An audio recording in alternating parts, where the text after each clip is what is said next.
नमस्कार दोस्तों। आज कहानी गोल्ड में सुनिए हिंदी साहित्य जगत की वरिष्ठ लेखिका आशा पांडे जी की लिखी कहानी उड़ान की थकान।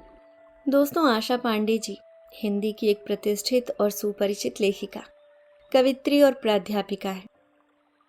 उनकी कई प्रसिद्ध कहानियों जैसे उड़ान की थकान, इंतजार, दंश और चक्रव्यूह का प्रसारण आकाशवाणी से भी हो चुका है और इनका मलयालम तथा उड़िया जैसी भाषाओं में अनुवाद भी किया गया है।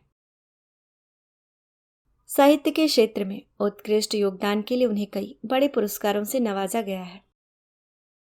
महाराष्ट्र राज्य हिंदी साहित्य अकादमी द्वारा मुंशी प्रेमचंद पुरस्कार से भी सम्मानित किया जा चुका है। तो आइए सुनते हैं इन्हीं की लिखी कहानी उड़ान की थकान।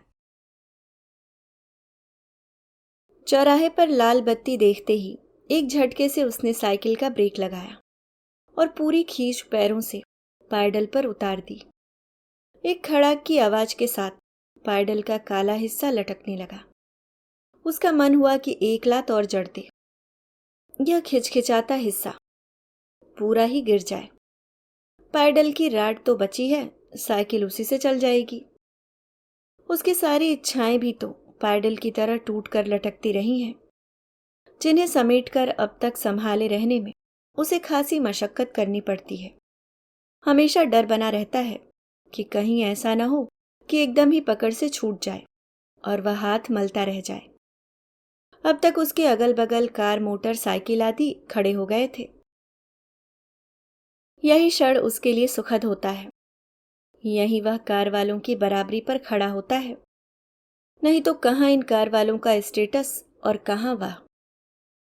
कल वह दोनों लड़के जूस पीते पीते कैसे स्टेटस की बात कर रहे थे।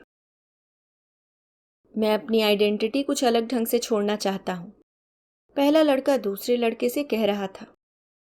अच्छा, इसलिए महंगी घड़ी और महंगी बाइक खरीदते हो? और क्या यार, यही तो स्टेटस है।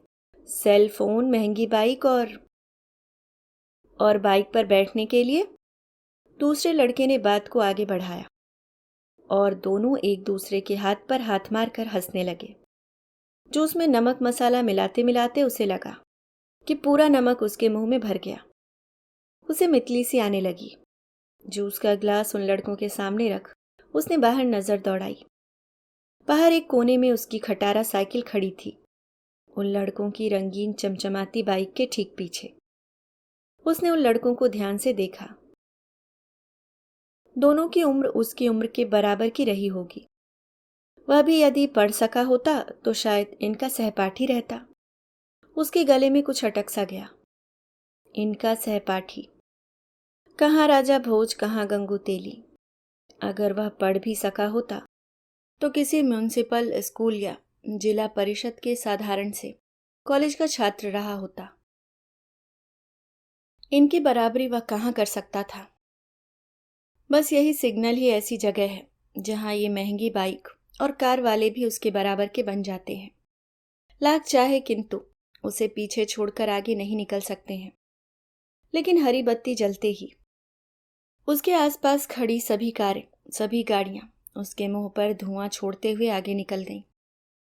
बराबरी का भ्रम इन गाड़ियों के धुएं में मिलकर उड़ गया।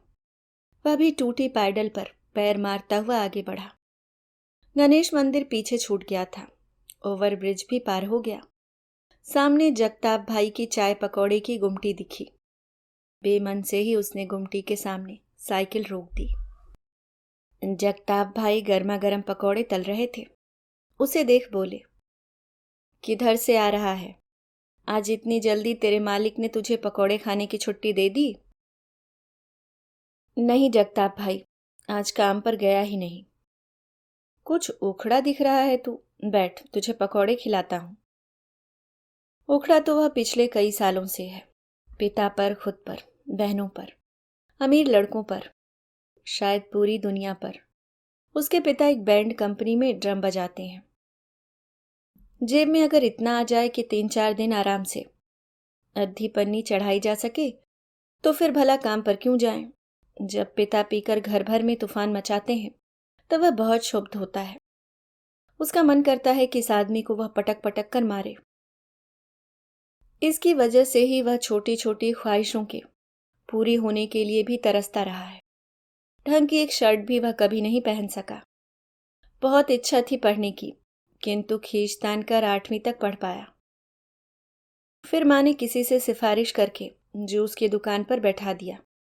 2 बड़ी बहनें हैं, दोनों की शादी हो चुकी है, किंतु दोनों ही ठीक से अपना घर न बसा सकी और माँ की आय का आधा हिस्सा स्वयं पर खर्च करवाते हुए यहीं मायके में ही पड़ी रहती हैं। एक दिन तो वह बहुत नाराज हुआ। बित्ते भर के कमरे में पैर तक रखने की जगह नहीं है और तुम लोग हो कि यहीं पड़ी रहती हो। अपने अपने घर जाकर रहो। कहीं से आओ तो बैठने तक की जगह नहीं रहती। मच्छी बाजार लगाकर रख दिया है। दिन रात कचबच कचबच। बचपन से आज तक खाने पीने से लेकर रहने तक में उसे अपनी इच्छाओं का दमन करना पड़ा है। उसके सपने में होता है एक सुंदर सा मकान, हकीकत में रहता है वह टिन की छत वाले माचिस के डिब्बे जैसे कमरे में। सपने में होती है चमचमाती बाइक, चलाता है टूटी फूटी साइकिल जिसकी चेन हर आधा किलोमीटर पर उतर जाती है। उसे कई बार लगता है कि जूस की दुकान पर नौकरी करके उसके सपने नहीं पूरे हो सकते, लेकिन दूसरी नौकरी भी कौन सी अफसरी की मिल जाएगी। अगर वह पढ़ सका होता। एक कसैला स्वाद उसके मुंह में भर जाता है जिसे वह नशे में धुत पड़े बाप के ऊपर थूक कर साफ कर लेना चाहता है। लेकिन कुछ संस्कार अब भी बाकी हैं जो उस शराबी को बाप का दर्जा दिला देने में सक्षम हो जाते हैं और वह अपना इरादा बदलकर वहां से हट जाता है।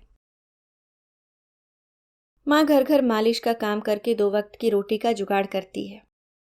चुपचाप बिना कुछ बोले उसने कई बार महसूस किया कि माँ की सूनी आंखों में अब भी कुछ बचा है जिसे वह उसकी आंखों में उड़ेल देना चाहती है, जिसमें डूबकर वह उस तिलस्मी चाबी को ढूंढ ले जिससे ऐसे घर का ताला खुल जाए जहां पिता कमाते हो, माँ घर संभालती हो और बच्चे पढ़ते हो।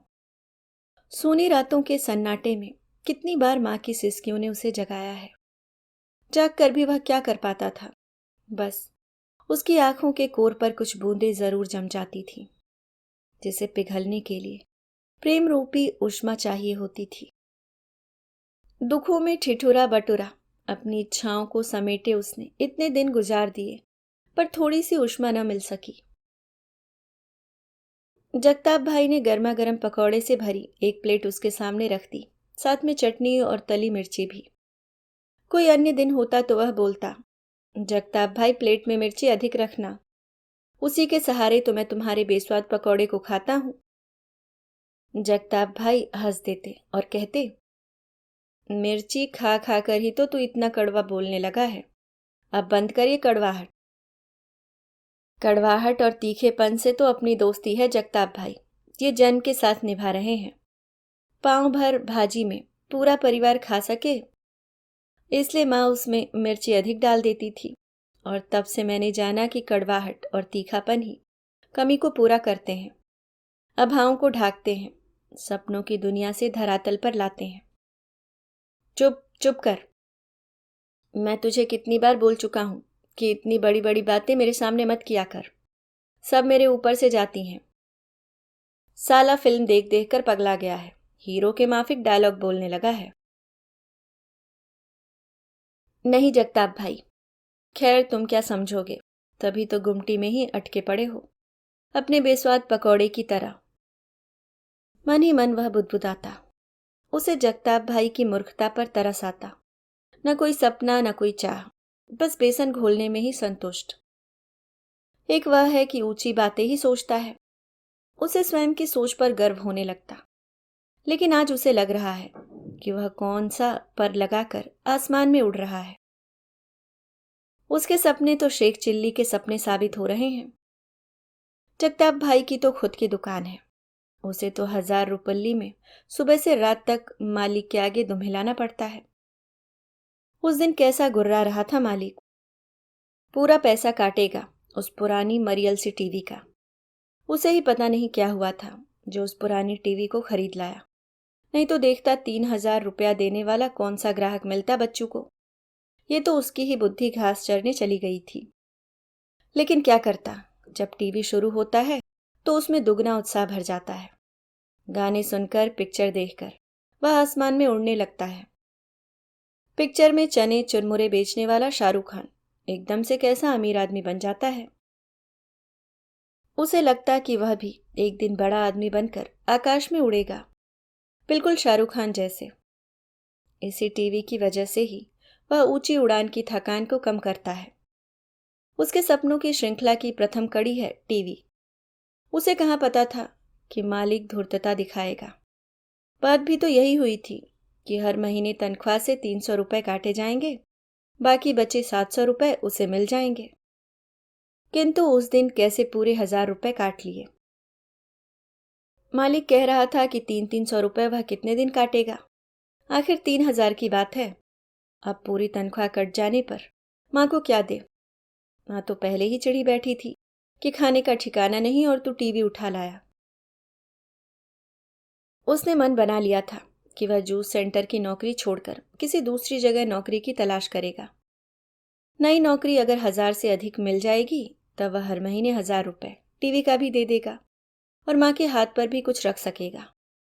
15 दिन से लगातार प्रयास कर रहा है, किंतु 1000 से अधिक तो दूर, 1000 से कम भी नहीं मिल रही है। वह हताश होने लगा है। बिना सींग पूंछ के जानवरों का भी महत्व उससे अधिक होता है। जगताप भाई की दुकान पर एक दीवाल घड़ी टंगी है। उसने समय देखा, सुबह के 10:30 बज रहे थे। वह आज और प्रयास करेगा। यदि सफल नहीं हुआ तो कल मालिक को टीवी लौटाकर पूरी तनख्वाह ले लेगा। दुगने उत्साह से वह उठा और नौकरी के लिए इधर उधर भटकने लगा। दिन भर में 5-6 कपड़े की दुकान, इतनी ही बर्तन तथा किराने आदि की दुकान, दसियों होटल, यहाँ तक कि हमाली चौकीदारी आदि के लिए भी तैयार, किंतु नौकरी उसके हाथ न लगी। कुछ दुकानदारों ने थोड़ी बहुत उदारता दिखाई भी तो 400-500 से अधिक की नहीं। 2 कौड़ी का हो गया है वह। हताश निराश वह रात को घर लौटा, एकदम आधा अधूरा, नहीं, आधे अधूरे से भी कम। अपने बिखर रहे सपनों को किसी तरह समेटने का प्रयास करता हुआ। दरवाजा बस उठंगा ही था, वह अंदर गया। उसका पिता पीकर औंधा पड़ा खर्राटे ले रहा था। उसने घृणा भरी नजर से उसे देखा। माँ भी सो चुकी थी। माँ के बगल में ही उसकी बहनें लेटी थीं। क्या पता सब सचमुच सो गए थे या चुपचाप पड़े थे। वहीं खड़े खड़े उसने पूरे कमरे में नजर दौड़ाई।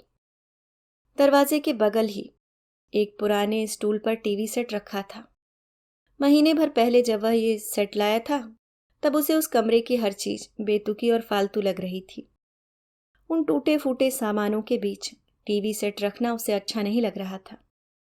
जिस कमरे में टीवी हो वहां तो 2-4 कुर्सियां चाहिए, एक अच्छी दीवान चाहिए जिस पर बैठकर या लेटकर आराम से कार्यक्रमों को देखा जा सके। किंतु अन्य कोई व्यवस्था न होने की वजह से वहीं उसी कमरे में उसने टीवी सेट रख दिया था। अब तक उस कमरे में उसे टीवी ही सबसे अच्छी लग रही थी, किंतु आज वह बड़ा बक्सा किसी धूर्त घाघ जैसा लग रहा है जो मौका पाते ही थाली की रोटी तक छीन सकता है। कल जब वह यह टीवी लौटा देगा तो कमरा भी कुछ खाली होकर फिर से बड़ा दिखने लगेगा। उसकी सपने देखती आंखें कुछ थककर हकीकत को स्वीकार करने लगी थी। संयम और संतोष को उसने स्वयं पर लाद लिया था, बल्कि मन मारकर लादना ही पड़ा था। उसने बड़ी हसरत भरी निगाह टीवी सेट पर डाली, फिर सोई हुई माँ को देखा। सहसा उसे एक उपाय सूझा। क्यों ना माँ को पूरी बात बता दी जाए और 3 महीने तक किसी तरह काम चला लिया जाए। उसके बाद तो टीवी भी उसकी हो जाएगी और पैसा भी मिलने लगेगा। उसकी आंखें चमक गईं। वह माँ के पास गया भी। थोड़ी देर तक सोती माँ को देखता रहा। उसका रोम रोम माँ से कहना चाह रहा था कि माँ, किसी तरह 3 महीने संभाल लो बस, उसके बाद मैं तुम्हें परेशान नहीं करूंगा। लेकिन आवाज थी कि गले से बाहर आ ही नहीं रही थी। बस व्यग्रता से सोई माँ को देखता रह गया और देखते ही देखते उदास हो गया। माँ तो टीवी लाने वाले दिन से ही चिढ़ी बैठी है। अब आगे कुछ कहने की गुंजाइश ही कहाँ रही। कमरे के कोने में चूल्हे के पास एक थाली ढकी है। शायद उसके लिए खाना रखा है। एक कोने में कुछ जूठे बर्तन भी रखे हैं, जिससे ज्ञात होता है कि घर के अन्य लोग भोजन कर चुके हैं। उसके लिए ढकी थाली के ढक्कन को उठाकर उसने देखा 4 रोटी और सब्जी रखी है। भूख तो उसे तेज लगी है, किंतु गहरे अवसाद से घिरे उसके मन में खाने की इच्छा शेष नहीं रह गई है। कपड़े बदलकर उसने हाथ मुंह धोए और बिस्तर पर लेट गया। बिस्तर पर ही टीवी का रिमोट पड़ा है। उसने उठा लिया और कुछ सोचते हुए इधर उधर घुमाकर देखने लगा। वह टीवी नहीं देखना चाहता है, लेकिन न जाने कैसे उससे रिमोट की बटन दबी गई। अमिताभ बच्चन की कोई फिल्म चल रही है। देखते देखते वह फिल्म में डूबने लगा। उसके मन का अवसाद निकल गया। उड़ान की थकान मिट गई। उसे आनंद आने लगा। फिल्म का एक एक डायलॉग उसे रोमांचित कर रहा है। अब उसे न तो नौकरी न मिलने का गम है और न ही टीवी की किस्त के रूप में पूरी तनख्वाह कटने की चिंता। उसे तो बस अब अमिताभ बच्चन और उनकी फिल्म दिख रही है। कहीं कुछ कसक है तो वह है भूख की। उसने कोने में रखी अपनी थाली उठाई और धीरे धीरे भोजन करने लगा। पिक्चर अब भी चल रही है और वह खाते खाते देख रहा है। अभी आप सुन रहे थे आशा पांडे जी की लिखी कहानी उड़ान की थकान।